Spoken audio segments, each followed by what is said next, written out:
할렐루야. 오늘 저희들이 함께 읽으신 로마서 2장 1절에서 5절의 말씀을 가지고 로마서 강의 12번째 시간, 회개하지 않는 고집불통의 사람아 라는 제목을 가지고 함께 은혜를 나누도록 하겠습니다. 우리가 지금 읽고 있는 이 로마서의 본문 2장은 1장 18절서부터 3장 20절까지 쭉 이어지는 큰 단락의 중간쯤 되어지는 부분입니다. 1장 18절에 하나님의 진노가 불의로 진리를 막는 사람들의 모든 경건하지 않음과 불의에 대하여 하늘로부터 나타난다 라고 하는 이 바울의 진술이 3장 20절까지 쭉 이어지면서 이 하나님의 진노의 불의를 불러오고 있는 이 불의로 진리를 막는 사람들이 과연 누구냐에 대한 부분을 바울은 3장 20절까지 계속해서 논증을 합니다. 그 첫 번째 논증을 우리가 지난주 1장 25절 32절까지 우리 32절까지 나누면서 우리가 보았었습니다. 경건함을 잃어버리고 불의함에 빠진 인간들, 그 불의한 삶을 살아가는 이들에게 하나님의 진노가 임한다라는 것, 우리가 깊이 말씀을 나누었죠. 우리가 불경건의 늪에 빠진 사람들이 실은 자신들이 얼마나 위험한 상황에 빠져 있는지 모르고 있다라는 것이 큰 문제입니다. 하나님의 진노가, 하늘로부터 나타나는 진노가 바로 코앞에 와 있음에도 불구하고 전혀 그것을 깨닫지 못하고 있고, 깨닫지 못할 뿐만 아니라 1장 32절에 보시면 자신들이 그렇게 행하고 또 그런 일을 행하는 자들을 옳다하고 많은 이들을 자신들과 똑같은 길을 걸어가게 하려고 그렇게 살아가고 있는 모습들이 나타나고 있다. 이렇게 바울은 진술하면서 참 이 인간의 삶에 뿌리가 아주 깊게 박혀 있는 이 하나님의 진노를 부르는, 불의로 진리를 막는 이 모습이 이렇게 참 볼썽사납다라고 바울은 이야기를 합니다. 그러면 이 불의로 진리를 막으면서 하나님의 진노를 부르는 모습이 이런 불경건과 불의함으로 살아가는 이런 사람들에게만 나타나는가? 바울은 그렇지 않다라고 얘기를 합니다. 실은 이 불경건과 불의의 이 삶은 겉으로 드러나는 삶이잖아요. 누가 보더라도 우리 1장 25절 31절까지 우리 지난주에 이렇게 봤지만 하나 이쁜 내용이 하나도 없어요. 거기 불의 악동 여러 가지 서로 싸우고 나쁜 말하고 이런 내용들 나오는 거 보면 누가 보더라도 아유, 저런 사람들은 그래도 참 잘못 살고 있는 것 같다라는 느낌을 갖게 되어지죠. 그런데 하나님의 진노가 그렇게 겉으로 보이는 어떤 악한 모습을 살아가는 이들을 향해서뿐만 아니라 은밀하면서도 보이지 않는 곳에 뿌리를 깊게 내리고 있는 불의함에 대해서도 하나님은 지켜보시면서 그들에 대해서도 하나님의 진노를 내리신다라고 하는 것이 바울이 이제 두 번째로 이제 자신의 논리를 이끌어가는 주제가 되어집니다. 죄라는 것이 눈에 보이는 것만 죄가 아니지요. 우리 이제 대표 기도할 때 눈에 보이는 죄, 보이지 않은 죄, 알고도 지은 죄, 모르고 지은 죄, 이런 얘기하면서 용서해 주시기를 바랍니다. 우리가 기도하는데, 우리가 죄라는 거, 우리가 드러난 죄는 들킨 죄고요. 엄밀하게 얘기하면 우리는 들키지 않은 죄를 늘 안고 가는 사람들입니다. 그러면 들키지 않은 죄는 가벼우냐? 바울은 절대 그렇다고 얘기하지 않아요.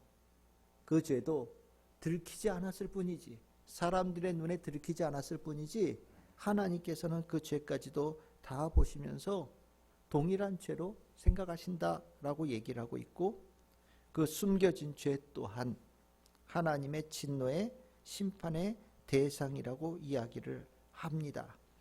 우리가 이 많은 이들이 자신들이 죄가 바깥으로 드러나고 사람들에게 그것이 보여지지 않으면 자신은 마치 하나님의 진노의 심판이 임할지라도 그 진노의 심판의 대상이 아닐 수 있지 않을까라는 생각들을 갖는 사람들이 있어요. 우리가 성경에 이렇게 보면 그래 맞아, 이런 사람들은 벌 받아야 돼 라고 얘기하지만 나는 이 정도는 아닌데 라고 생각하면서 하나님의 진노의 심판의 대상을 쭉 얘기할 때 나는 아니야, 나는 거기에 상관없는 사람이야 라고 생각하는 사람들이 있습니다.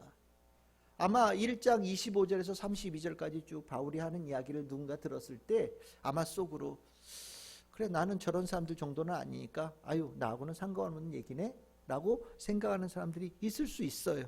그런데 바울은요, 그 생각이 잘못되어졌다라고 이야기를 하는 겁니다. 오늘 그 내용을 2장 1절에서 5절에는 아주 독특한, 바울이 가지고 있는 이 글을 쓸 때 독특한 방법이 하나 있는데, 그게 뭐냐면 가상의 인물을 하나 세우고요, 그 사람이 바울에게 질문을 한 거를 상정을 하고 거기에 대해서 바울이 답하는 형식으로 글을 써나가요. 그래서 2장 1절에서 5절, 뭐 3장 1절에서 8절, 그리고 6장, 10장 이런 데는요, 이런 식이에요. 그러니까 우리가 보통 질문과 대답, 뭐 우리 흔히 Q&A라고 하는 뭐 그런 형태로 논증을 이끌어 갑니다. 2장에 시작할 때 바울은 어떤 한 사람을 상정한 거예요. 그 사람은 아까 말씀드렸듯이 나는 1장에 있었던 그 사람들과는 좀 격이 다른 사람, 차원이 다른 사람. 그래서 하나님의 진노가 그들에게 심판으로 내리는 것은 당연한데 나는 그 정도 아닌 사람, 나는 하나님께서 심판하실 수 있는 대상에서 벗어난 사람이라고 생각하는 사람들, 그 사람들을 상정해 놓고 그들의 생각이 과연 맞느냐에 대해서 논증을 하는 겁니다. 이런 논증을 할 때 2장 1절에서 이 사람을 바울은 어떻게 표현하고 있느냐? 2장 1절 이렇게 나오죠. 판단하는 사람이다 라고 얘기를 해요. 판단하다, 남을 판단하다. 여러분들 어떤 내용인지 뭐 대강 느낌이 오시죠? 남을 판단한다 라는 이 느낌, 뭐 구체적으로 설명 안 해도 여러분들 다 아실 거라는 생각이 듭니다. 바울은 이 남을 판단하는 사람도 1장에서 나왔던 온갖 불의함을 행하여서 하나님께 심판받는 그 사람처럼 남을 판단하는 사람도 그 심판의 대상이 된다라고 바울은 얘기를 하고 있어요. 여러분들 어떻게 생각하십니까? 동의하실 수 있으십니까? 1장에 나온 사람들은 뭐 엄청난 죄를 지은 사람들이잖아요. 근데 남을 판단하는 사람은 거기에 비하면 좀 죄의 양이나 질이 좀 가볍다는 생각이 들지 않으십니까? 그런데 바울은 이 사람들에 대해서도 이 사람들도 하나님의 심판 앞에 있는 똑같은 사람들이다 라고 얘기할 때 조금 이게 왜 그렇게까지 얘기를 하지? 라는 생각이 들 거라는 생각이 듭니다. 그래서 저는 오늘 이 바울이 그렇게 생각하는 사람들이 왜 하나님의 심판 앞에 똑같이 있는 사람인지를 얘기하고 있는 이 논증을 한 절 한 절 따라가면서 바울의 생각을 같이 좀 돌아보려고 해요. 이 바울이 그 어떤 한 사람을 상정한 그 사람을 남을 판단하는 사람이라고 이렇게 얘기하고 있는데, 과연 그 남을 판단한다라는 게 도대체 어떤 내용이길래 심판에 서는 사람이라고 얘기를 하는가? 우리가 한번 보면서 우리가 좀 더 이 내용을 잘 보면서 하나님께서 원하시는 경건한 하나님의 백성으로 우리 모두가 서가는 그런 잘 다듬어질 수 있는 그런 은혜의 시간을 좀 되기를 소망합니다. 그러면 이 남을 판단한다는 사람, 이 사람이 어떤 사람이냐? 이 남을 판단하는 사람은요, 뭐 비난하고 비평한다라는 뜻도 있겠지만, 첫 번째로 이 남을 판단한다라는 얘기는 다른 사람을 올바름이 무엇인지를 가르칠 정도가 되어지는 좀 뛰어난 사람, 나은 사람이라는 뜻을 가지고 있어요. 여러분들이 남을 판단한다라는 게 아까 얘기했듯이 우리가 여러분들 머릿속에 흔하게 가지고 있는 그 개념을 조금 지워버리시면 좋을 것 같아요. 오늘 얘기는 조금 바울의 논점은 좀 달라요. 남을 판단하는 사람이 어떤 사람이라고요? 다른 사람에게 올바름이 무엇인지를 가르쳐 줄 수 있는, 그래서 다른 사람보다 조금 더 낫다라고 얘기할 수 있는 그런 사람을 얘기한다라는 겁니다. 이 판단한다라는 얘기가 헬라어로는 크리노라고 하는데, 분리하고 구별하고 고르고 선택하고 평가하고 결정하고 판단하고 해석하는 것 다 의미가 들어있어요. 굉장히 폭넓은 의미죠. 그래서 이 원래는 이 단어가 나쁜 의미가 아니에요. 여러분들 하나님께서 심판하신다 이렇게 얘기하잖아요. 로마서 2장 16절에 보시면 곧 나의 복음에 이른 바와 같이 하나님이 예수 그리스도로 말미암아 하나님의 은밀한 것을 심판하시는 그날. 그래서 심판이라는 이 단어가 남을 판단한다. 이 판단이라는 단어와 똑같은 단어입니다. 그러니까 하나님의 심판은 어떤 심판이에요? 의로운 심판이잖아요. 공정한 심판이고 바른 심판입니다.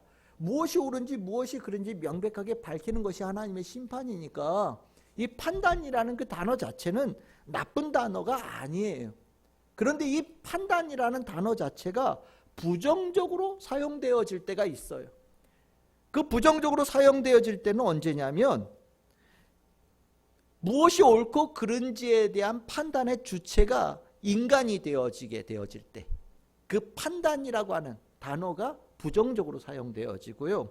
또 하나는 그 판단의 대상이 자신을 향한 것이 아니라 언제나 다른 사람을 향하게 되어질 때 약간 부정적으로 사용되어지는 의미를 가지고 있습니다.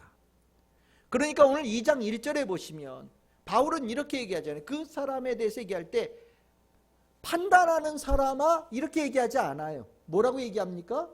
남을 판단하는 사람아 이렇게 얘기를 하고 있어요. 그러면 이 내용이 긍정적인 내용이겠습니까? 부정적인 내용이겠습니까? 부정적인 느낌을 갖는 그런 표현이라는 것을 우리는 알게 되어지는 겁니다.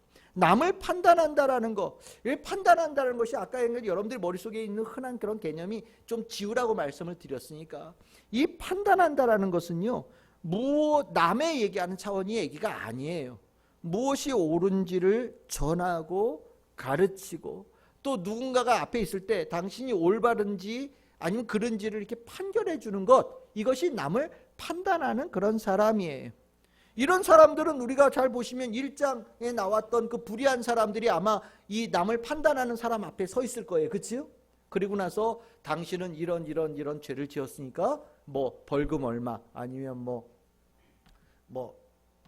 어디 감옥에 1년 징역형을 처함 이런 거 해주는 사람이 실은 이 남을 판단하는 사람이라고 얘기할 수 있어요. 또 학교에서 선생님처럼 얘들아 올바른 게 무엇인지 아니? 올바른 이런 거야 라고 하면서 이렇게 가르쳐주는 선생님들 있잖아요. 우리 학교 다닐 때 우리 도덕 선생님, 윤리 선생님, 이런 선생님들 또 저도 그런 사람이 될 수 있겠죠. 이 앞에서 마치 하나님의 말씀을 제일 잘 따르는 사람인 것처럼 하나님의 말씀은 이런 겁니다.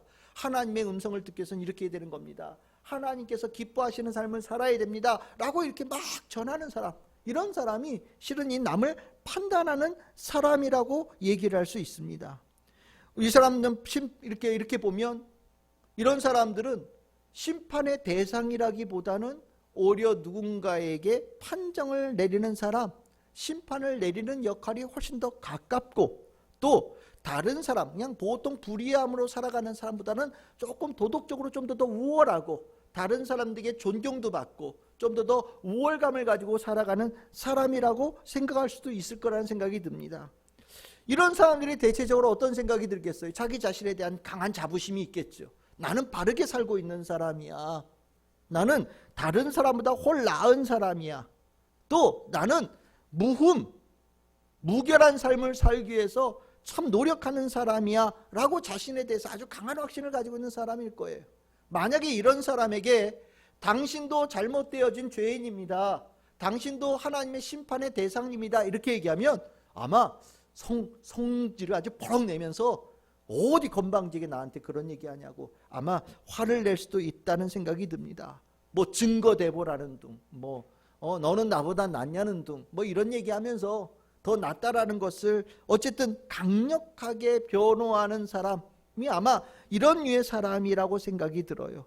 그래서 이런 사람들은 자기는 하나님께서 심판하실 때 정말 하나님께서는 자신에 대해서 심판할 거리를 하나도 찾을 수 없는, 그래서 나는 정말 이렇게만 살아도 누구에게도 잘 살았다라고 인정받을 수 있는 사람이라고 스스로 사부하는 사람, 이런 사람이 남을 판단하는 사람이다 라고 얘기할 수 있을 겁니다. 이게 첫 번째 남을 판단한다라는 것의 그 논리예요. 그런데 남을 판단한다라는 것에 있어서 바울은요 여기서 하나 더 나아가요. 뭐라고 얘기하느냐? 바울은요 남을 판단하는 사람은 자신의 죄를 정말 잘 알고 있으면서도 의로운 척하는 거짓된 사람이다 라고 규정합니다.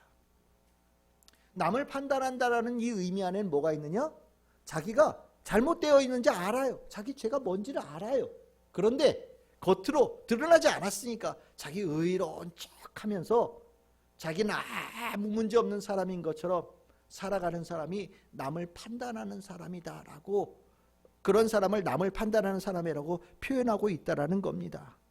여러분들, 바울은요, 이 남을 판단할 정도로 다른 사람보다 우위에 있는 이 사람은 그들이 생각하는 것처럼 다른 사람보다 더 높고 더 우월한 사람이라고 생각하지 않고요, 오히려 그런 사람일수록 자신이 얼마나 부족한 사람들인지를 더 잘 깨달을 수 있는 사람이라고 생각을 합니다. 그런데 이 사람들이 자신들이 잘 알고 있는 그것에 대해서 의도적으로 이렇게 뭉개버리면서 마치 잘난 척, 의로운 척 하는 사람에 불과하다라고 얘기를 해요.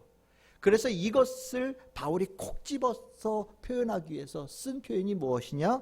2장 1절에 이 단어를 씁니다. 핑계하지 못한다라고 얘기를 해요. 이 핑계하지 못한다라는 단어가 어떤 뜻이냐면요, 막 주장을 하기는 해요.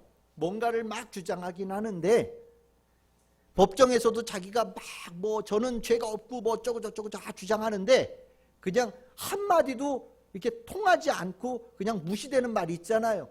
그냥 뭐 저는 죄가 없어요라고 얘기하지만 다들 아는 거예요. 그게 거짓말인지를 다 아는 거예요. 그래서 에이, 당신 말은 헛소리라고 얘기하는 것을 여기서는 핑계하지 못한다라고 표현을 합니다. 즉 바울은요, 자신이 의롭다, 자신이 올바르다라고 주장하는 남을 판단하는 사람들이 결국 스스로 죄 없다라고 주장하고 나는 다른 사람보다 낫다라고 주장하고 하나님의 심판의 대상이 아니라고 주장하는 모든 것은 핑계하지 못한다, 헛소리다 라고 얘기한다라는 겁니다. 헛소리다. 실은 이 헛소리다라고 주장하는 이유가 무엇이냐? 누구보다도 자기의 죄가 무엇인지를 제일 잘 깨달을 수 있는 사람이 바로 이들이기 때문이에요. 여러분들이 핑계하지 못한다는 단어를 바울이 한 군데 더 썼었거든요.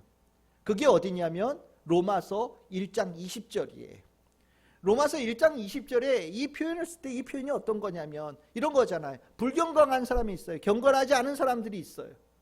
이 사람들이 하나님 앞에 나와서 저는 하나님이 계신 줄 알았다면 제가 하나님 앞에 경건하게 살았을 텐데 제가 하나님 계신지 저 몰랐어요. 그래서 저는 이렇게 살아간 겁니다 라고 주장하는 사람들이 있을 수 있잖아요.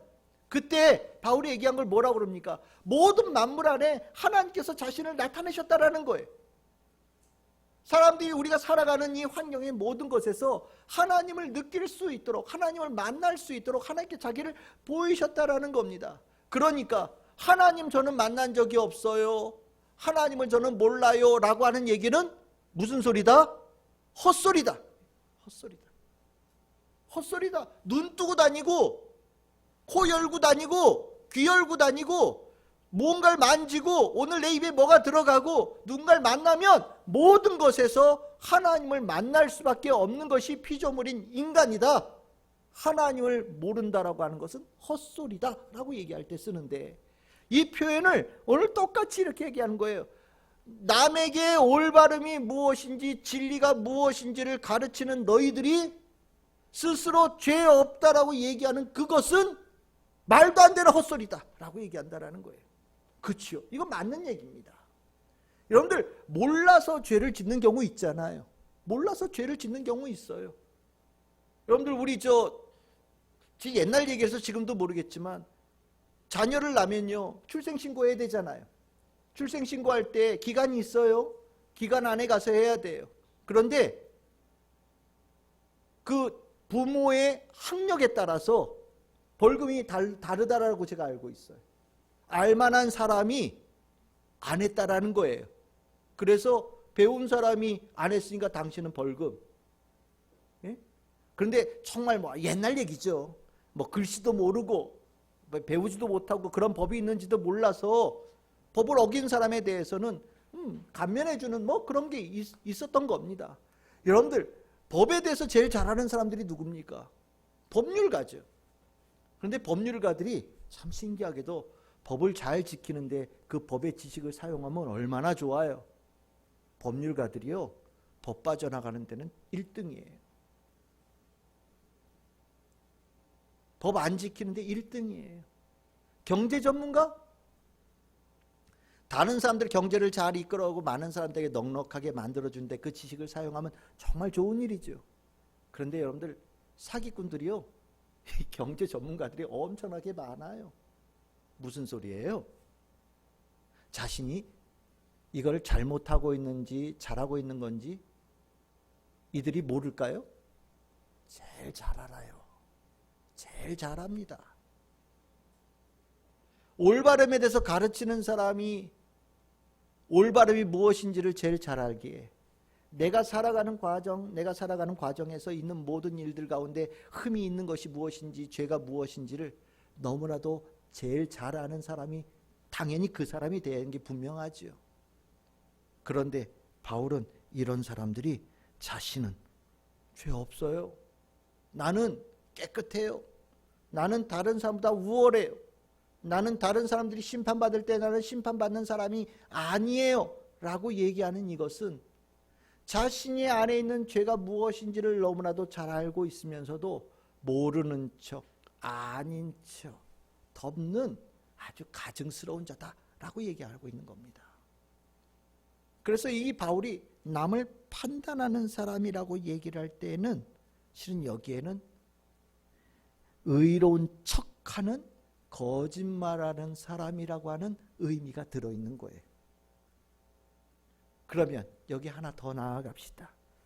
바울은 남을 판단하는 사람이 이러한 사람이면서 여기에 세 번째 의미를 더해요.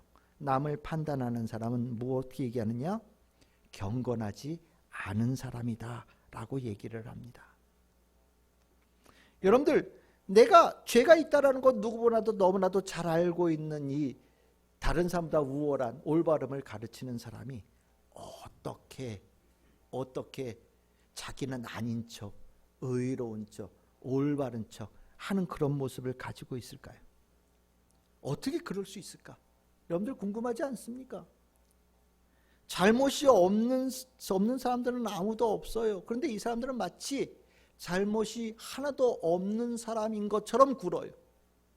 이들이 이렇게 할 수 있는 이유는요, 자신이 하고 있는 잘못이나 자기가 지은 죄를 자기가 다른 사람에게 절대 들키지 않을 만큼 잘 감출 수 있다라고 스스로 생각하기 때문입니다.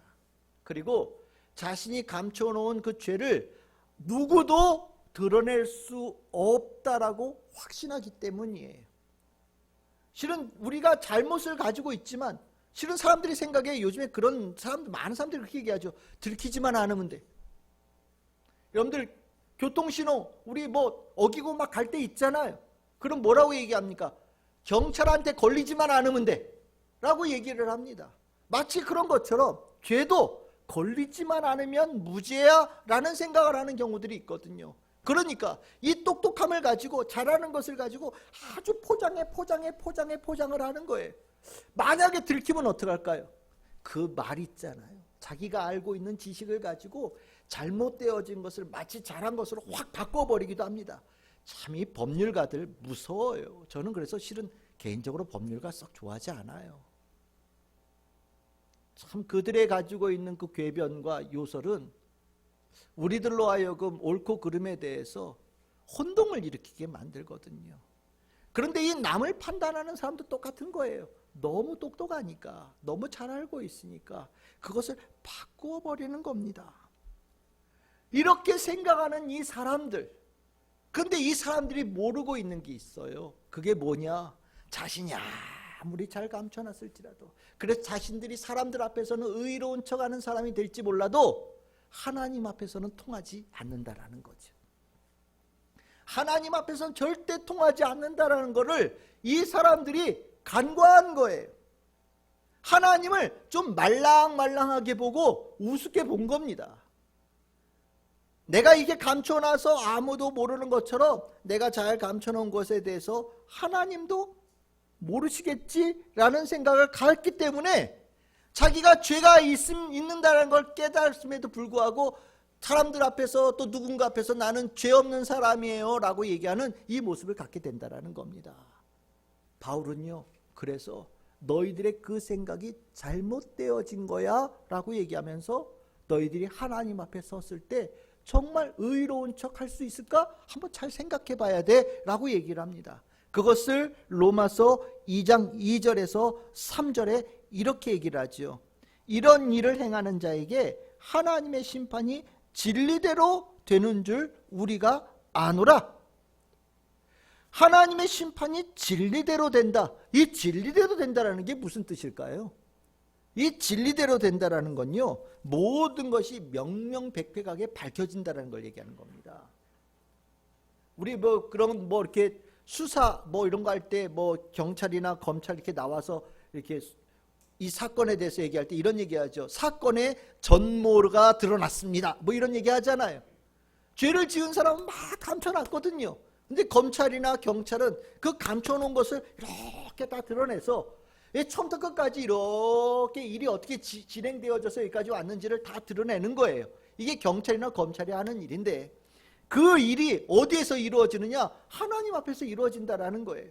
열심히 감춰놨지만 하나님 앞에 딱 가는 순간 모든 것이 짠! 일순간에 모든 것들이 다 드러나게 되어진 일이 일어난다라는 거예요. 그것을 진리대로 하나님의 심판이 되어진다라고 얘기합니다. 다 되어지고 나니 여러분들 하나님 앞에 가면 의로운 척, 올바른 척, 잘난 척이라고 하는 것은 하나도 통하지 않아요. 사람들 앞에서는 척이 통하죠. 하나님 앞에는 절대 척이라는 게 통하지 않는 겁니다. 결국 남을 판단하는 사람이 척하는 사람인데, 척하는 것이 통하지 않는 곳에 간다라는 거예요. 결국 이러한 사람들이 왜 척했습니까? 왜 척하고 살아갑니까? 왜 의로운 척하고 살아갑니까? 하나님을 모르니까 그렇게 하는 거예요. 하나님을 무시하니까 그렇게 살아가는 거예요. 그러니까 이것은 어떻게 표현할 수 있겠습니까? 그 사람들은, 남을 판단하는 사람들은 경건하지 않은 사람이다, 이렇게 표현할 수 있는 거예요. 남을 판단하는 그 자체가 경건하지 않다, 하나님을 무시하는 사람이다라고 표현하는 아주 중요한 이게 표현이다라고 우리는 볼 수 있는 겁니다. 참 우리는 여기서 잘 아셔야 돼요. 이게 우리가 척한다고 하나님 앞에 통하지 않는다라는 거. 사람 앞엔 통하지만 실은 이 척한다라는 게 우리가 무릎 꿇고 기도할 때는 다 버려야 됩니다. 주님 앞에서 예배 드릴 때는 모든 척하는 것이 다 버려야 돼요. 있는 척할 필요도 없고요, 아는 척할 필요도 없어요.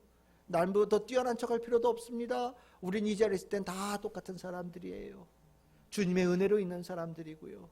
서로 부둥켜 안고 서로 은혜를 나누어야만 이 땅을 살아갈 수 있는 사람들이고요. 그렇게 서로 한 사람 한 사람이 소중한 사람들이 바로 우리예요.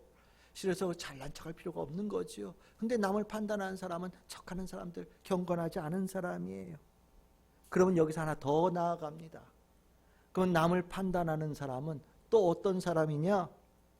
하나님께 기회를 받았던 사람이다라고 표현해요. 하나님께 기회를 받았다라는 게 무슨 소리냐? 우리 궁금하잖아요. 그러면 척하는 거 하나님은 아시죠? 사람에게는 안 들켜도 하나님은 지금도 우리가 척하고 있는 줄 알고 계신단 말이죠. 그러면 이 불의한 사람, 하나님께서 진노가 내릴 텐데 왜 이런 사람들에게 바로 벌을 내리지 않으실까? 우리 궁금하잖아요. 예? 척하는 사람 탁 때리셔서 그 척하는 거 딱 깨버리고 하나님께서 겸손한 자로 딱 만드시면 참 좋을 것 같은데, 하나님께서 이 사람들 이렇게 잘 지내고 있는 거 보면 혹시 우리 마음속에는 저렇게 살아가는 게 하나님께서 허용하시고 인정하시는 모습이 아닐까라는 생각이 때로는 들기도 한단 말이죠. 저 정도면 되나 봐. 예? 이렇게 드러나지만 않으면 저 정도의 죄는 하나님께서 그냥 눈 이렇게 감아주시는 거 아닐까라는 생각이 들기도 한단 말이죠. 그런데 여러분들, 바울은 이렇게 얘기를 합니다. 2장 4절입니다. 우리 한번 읽어봅시다. 시작. 혹 내가 하나님의 인자하심이 너를 인도하여 회개하게 하심을 알지 못하여 그의 인자하심과 용납하심과 길이 참으심이 풍성함을 멸시하느냐. 아멘. 이게 무슨 소리냐면, 우리가 지금 이렇게 살아가고 있는 이유는 우리가 잘해서가 아니라는 겁니다. 무엇 때문에요? 하나님께서 우리에게 기회를 주시기 때문에 지금 이 상태로 죄가 있지만 살아가고 있다는 거예요. 남을 판단하고 있는 이 은밀한 죄가 있음에도 불구하고 우리가 하나님의 지금 당장 벌을 받지 않고 살아가는 이유는 하나님께서 우리에게 기회를 주시기 때문이다. 그 기회에 주시는 하나님의 마음을 뭐라고 표현합니까? 인자하심, 용납하심, 길이 참으심의 풍성함이다라고 얘기를 해요. 여러분들 이 인자하심은 뭐냐? 지극히 선하신 것을 얘기할 때 인자하심이라고 생각하면 됩니다. 그리고 용납하심은요, 온화하고 너그러움이에요. 그리고 길이 참으심은 여러분들 우리가 잘 알고 있는 인내하고 계신다라는 거죠. 이게 조금이냐? 아니죠. 뭐라고 표현합니까? 풍성하다라고 얘기해요. 엄청나게 차고 넘친다라는 거예요. 그러니까 우리의 죄를 다 덮고도 남을 만큼의 하나님께서 기회를 주신다, 이렇게 얘기하고 있는 겁니다. 하나님께서 그 기회를 주셔서 우리가 이 지금 보이지 않는 죄를 짓고 있어서 심판의 대상이긴 하지만 이 어려운 상황을 그래도 지나가고 있는 거다. 왜 이런 얘기를 하냐면 앞에 불의함에 관한 그 1장에 나온 사람들 얘기할 때 우상 숭배하는 사람들 바로 즉각적으로 뭐 동성애나 뭐 어떤 불의한 행동으로 바로 이어져 가잖아요. 그치요? 하나님께서 그들의 마음을 내버려 두셔서 그들이 점점점 타락되어져 가는 모습들이 쫙 나타나잖아요. 그게 하나님의 일종의 심판이거든요. 그런데 마음속에 은밀하게 있는 이 죄에 대해서는 하나님께서 손을 대지 않는 것처럼 느껴진 생각이 들까봐 바울은 이렇게 얘기하고 있는 거예요. 그거 하나님께서 없애버리신 게 아니라 참고 기다리시는 거야. 그러면 왜 참고 기다리실까요? 왜 참고 기다리실까요? 그것은요, 우리가 앞에 읽었었죠. 뭐라고요? 너를 인도하여 회개하게 하시려고 기다리고 계신다. 너희들에게 기회를 주고 계신다라고 바울은 얘기를 하고 있어요. 우리 분명히 알아야 돼요. 두 가지죠. 하나는 하나님께서 기다리고 계신다라는 거. 이 기다리는 과정에서 우리에게 뭘 원하신다고요? 회개를 원하신다라는 거. 남을 판단하는 이 사람들에게, 보이지 않는 교만의 죄를 짓고 있는 이 사람들에게 하나님은 참고 계시고 기다리고 계신다. 그래서 뭐 하라고요? 회개할 수 있는 사람이 되라고 기다리고 계신다라는 거예요. 여러분들 그렇지 않습니까? 무엇이 죄인지 잘 알고 있는 사람이에요. 앞에 1장에 나왔던 사람들은요, 아예 의도적으로 하나님을 완전히 멀리 떠나가려고 의도로 나간 사람들이어서 완전히 삶이 무너지는 사람들인데, 그래도 이 사람들은 진리가 무엇인지, 올바름이 무엇인지, 하나님이 뭘 원하신지 알고 있는 사람들이거든요. 그러니까 실은 하나님 앞으로 나아갈 수 있는 길이 훨씬 더 가까워요. 하나님께로 나아갈 수 있는 길이 훨씬 더 쉽단 말이죠. 그러니까 하나님께서는 그들에게 계속해서 기회를 주시면서 회개하기를 기다리고 계신다라는 거예요. 이런 하나님의 마음은요, 베드로도 한 얘기가 있어요. 베드로 후서 3장 9절입니다. 우리 같이 한번 읽어보겠습니다. 시작. 주의 약속은 어떤 이들이 더디다고 생각하는 것 같이 더딘 것이 아니라 오직 주께서는 너희를 대하여 오래 참으사 아무도 멸망하지 아니하고 다 회개하기에 이르기를 원하시느니라. 아멘. 무슨 뜻인지 아시겠지요? 우리가 죄가 있지만 하나님께서는 기회를 주시고 있다. 실은 남을 판단하는 자는 죄인이긴 하지만 기회를 받은 사람들이에요. 하나님께서 기다리고 계시는 기회를 부여받은 사람들이 남을 판단하는 사람입니다. 그런데 여기서 하나가 더 나아갑니다. 5번째입니다. 정말 남을 판단하는 것이 깊고 기쁜 사람은요, 자기 고집에 빠져서 주어진 기회를 저버린 사람이다 라고 바울은 얘기를 해요. 이 남을 판단한다라는 게 실은 내가 좀 더 남보다 낫다 뭐 이런 거잖아요. 그래서 자기가 스스로 의롭다라고 얘기를 했어요. 그런데 이 과정에서 하나님께서 기회를 주실 때 실은 돌아올 수 있는 기회가 있는 사람들이에요.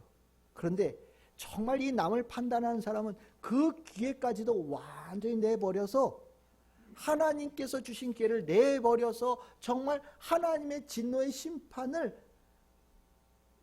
받게 될 수밖에 없는 사람들이 남을 판단하는 사람이다 라고 바울은 얘기하고 있는 겁니다.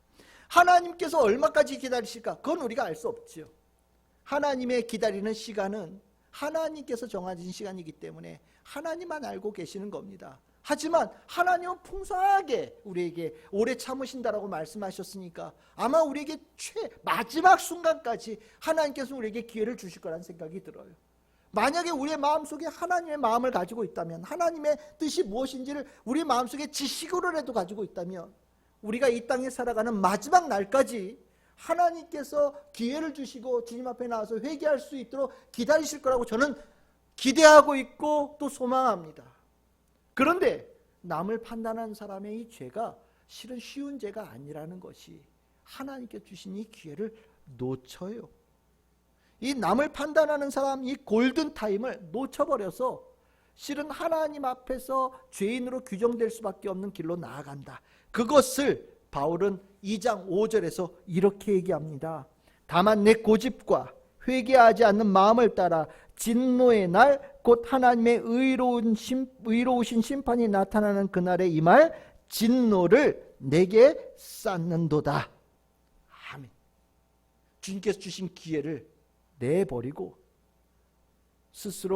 자신이 스스로 의롭다라는 생각으로 나아가는 사람들이 있다라는 거예요. 뭐 때문이냐? 고집 때문이다라고 얘기를 합니다. 고집 때문이다. 그놈의 고집, 그 망할 놈의 고집이 인생을 망치는 거예요. 똑똑하고 바르고 도덕적으로 다른 사람보다 우월하게 살지만 하나님의 심판의 대상이 되게끔 만드는 게 뭐냐면 그놈의 망할 고집이에요. 망할 고집. 고집이 무엇입니까? 딱딱하게 굳은 거예요. 그걸 고집이라고 얘기하는 겁니다. 이 굳어버린 인간의 본성이 하나님께서 기회를 주시고 회개로 이끌어가는 풍성한 은혜를 다 튕겨내는 거예요.